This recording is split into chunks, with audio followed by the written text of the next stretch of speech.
ఒక అమ్మాయిని తీసుకొచ్చారు, మగ్గాలు పట్టింది ఆ అమ్మాయికి. ఏం గాలి? మగ్గాలి. ఆడ మనిషి కదా, ఆడవాళ్ళతో ఉండదు ఎప్పుడో. మగపిల్లలు ఎక్కడ ఉంటే అక్కడే మెలికలు తిరుగుతూ ఉంటుంది. మగ్గాలు పట్టింది. చెప్పొద్దు మరి, మీకు చెప్పగా ఎవరికి చెప్పేది?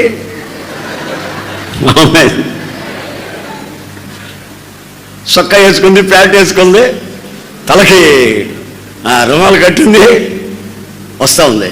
4-5 మనుషులు పట్టుకొచ్చారు, ఆడు కూర్చోబెట్టారు. అందరినీ వదిలిపెట్టి ముందుకు ఉరుకుతా ఉంది, కళ్ళు అమ్మని ఉరుకుతా ఉంది. ఇట్లాంటి సూపులు నేను చాలా చూశాను అనుకున్నా. నేను వెంటనే దాని దగ్గరికి పోకుండా కూర్చొని ప్రార్థన చేసుకుంటా ఉన్నా. వాళ్ళు వచ్చి ఏమన్నా ఇతను గారు ప్రార్థన చేయండి, పట్టుకోలేకపోతున్నాం, ప్రార్థన చేయండి, దీనికి ప్రార్థన చేయండి అని వదిలా అన్న. వదిలేశారు. వదిలితే మళ్ళీ గప్చిప్పుగా కూర్చుంది. అంతదాకా పెద్ద గొడవ చేసి ఇప్పుడు వదిలేస్తే కూర్చోదు.